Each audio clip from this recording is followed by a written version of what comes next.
a stand-up comedy set or graffiti or a dance. My name is Baratunde Thurston. I'm the author of my hoodie, How to Be Black, is also a book I wrote. And I am the founder of a company called Cultivated Wit, which uses comedy to help engage and explain an increasingly complex and contentious world.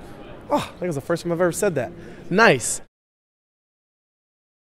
Technology is great. First of all, just when the machines rise, I want them to know that I am loyal to you. I believe in you. I think machines are great. Some of my best friends are machines, and I can learn your language and be a loyal servant should the time come. But before that, I think we need people.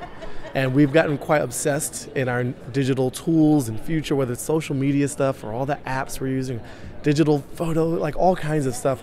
I think we have prioritized algorithms and software and machine magic over human connection to some degree. And a lot of these tools help with human connection, but the tools themselves are often quite cold. So to embed a level of humanity in them, I think is important to remind us that we're people first and to remind us that it's people behind the machines. What I see is so many versions of stories in the past gave over a lot of the story to the reader, the viewer, the consumer, and you had to fill in a lot of blanks yourself. We have the ability to kind of create those worlds in digital space in more immersive ways for far less cost than actually constructing a whole nother world. We can let people wander through this imaginary place. We can let them interact on it, and we can let them build within it and extend the story as a platform in their own way and talk to people on top of it or within it. So we're creating a world that is an interactive one, that is a more immersive one, but it's far less expensive to build. And I think that's going to become the new standard. The idea of putting a video out, just like shooting a video and putting it on the internet, okay, you could do that. You could take a joke and tweet it, but that's not really using the platforms for what is possible. It's not two-way, it's not using all the follow functions and retweet functions in the platform of Twitter or on YouTube, the linking functions that can happen there. I think people will start to demand that higher level of exploitation. Yeah. Humor is the best of all the things that are in the world, so I think it fits everywhere.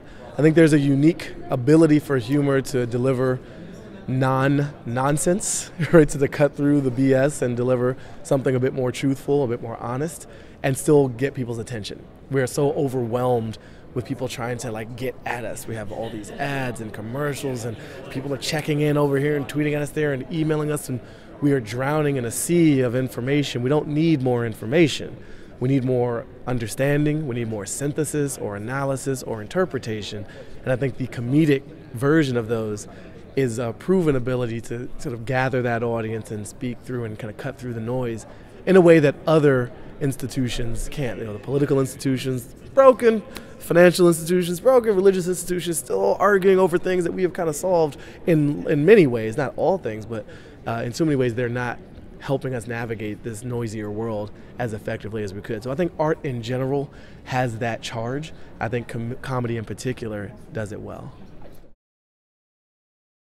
Cultivated Wit is an idea that's becoming a company with the broad notion of what we talked about, the power of comedy to kind of cut through noise, to make sense of the world, and to provide some understanding and clarity. What we'll actually do are things like storytelling across platforms that are funny, not in any sort of daily fake news way, because I think The Onion's done that tremendously well, and I'm not trying to repeat that exercise. But I think there are new ways to do that. I think we're going to be working with people as advisors and consultants and partners to help them find a way to tell their stories in more interesting ways. Whether there be marketers or political organizations or some kind of company or nonprofit, we're all trying to get people's attention, and there's some really terrible ham-fisted ways of attempting to do that out there. I've learned a bit about it. People I've worked with have learned even more, and so I'm excited to do that.